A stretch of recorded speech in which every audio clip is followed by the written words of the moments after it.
Ja tack, 2-0 støvan klokker i setten, og vi er framme for 2-8 i 3 settet, og så vi framme i nettet, og så det en fin ball fra Jan Falkvart, men han blir bare øyne for inner til han fer at de backlinjerna, og her er Ankin Tjagørnsjø av fingrene av ballen etter utenfor, så 2-2. Så 2-2.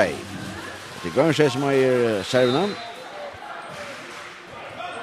6-1 av dem, Ryan Martel. Her kommer servene vel i rom, Hjalmar til Granate Ramine, og så lägger upp till fun. Onkel. Vad är det som händer här? Han dömer uppställningsfall till förgång. Att där stannar emot och så är där skulle det vara bestämt om en att han spelar som där stannar av sojna. Ja, här var ösnen Tom Boston när man ska spela till Tom Martin Unge själv. Så de säger man från Grange som blir länge boll till ut och så är 3-3. Så är 3-3. Så fasta så om Gørnsjø kan bøyda mer fra seg i hese settene hva det gjør til henne underfarne settene. Jan Falkvart server for fargjeren.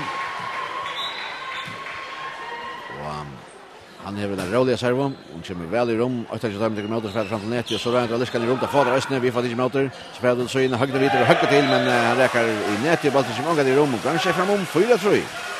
4-3 til Gørnsjø. Som bøyder fra seg her i byrjan i 3 settet. Så jag inte tar med server och han smular som allt annorlunda så glädjer han lakat vet inte vi där kommer åter till Björkjenne så lägger jag bara snut högna vidare och han hugger till men tar jag kanske för att inte motor så färdar att sina hugger så igen och så där Aliska på bort och jacka för chans för att bollen och så färdar i rom och så blir det högna som kör bollen i till targam och så är det åter zon var involverad och tvär för ner på det ända vi att vi vinner den i bollen och tar blir 4-4 och så är det Ragnar Haraldstad som ska serva. Ragnar Haraldstad ska serva. 4-4 i 3 settet mellan Gørnsjø och Fargjerd. Så kommer servan för Ragnar till en hoppeservan. Han dykker väl bollen men Gørnsjø får tidlig motor och så färdar från vänster till höger och så kör det bollen utlockar Hjalmar fram till hans fråga och så blir det Sony alltid fram i nätet som höger bollen i röj och så är 5-4 till Fargjerd. 5-4 till Fargjerd. Och Ragnar i röjna servar sig till. Han servar efter. Ragnar i Haraldstad.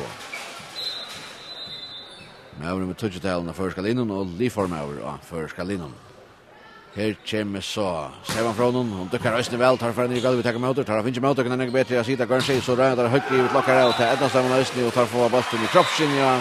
Sona Joel Petersen som är mördad med en prisgiven och bollen för ut av söjlinjen. Och tar väl 5-5. Det blev synd mer spännande kan vi säga här till det 3 settet. Ja, nu är det bättre vi kör Jersey och för en gång gör några fel inte shortliga plus för det. Nej, så får det så det. Här var en fin blocker från första sidan. En fin blocker och ända vi att ta Gørnsjø slett inte få svärator. Här är Bergans Flöve och jag vet inte hur högt ni det kvar vi är och vi får servna vidare framan för 6-5.